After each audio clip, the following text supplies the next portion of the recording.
So here's exactly how I was able to create another source of income online. So what I first did was pick a product that I wanted to promote. Now this can be your own product that you're selling, or this can be a product that you're promoting as an affiliate. Now I didn't have my own products when I got started, so I promoted somebody else's product as an affiliate. And then I started creating content on social media around that product. And then I directed that traffic to a 2-page website that I created. Now when I got started, I didn't know how to build this, but I learned, and it's actually pretty simple to build. So the purpose of this page, when you drive traffic to this page, is to capture people's name and email address.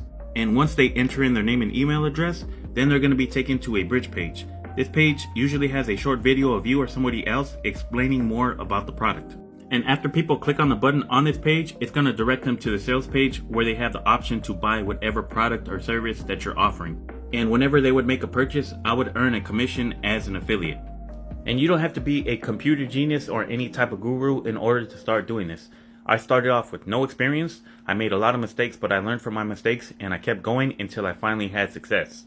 But if you want to learn how to do the exact same thing and avoid the same mistakes that I made, make sure to follow me and also leave a comment.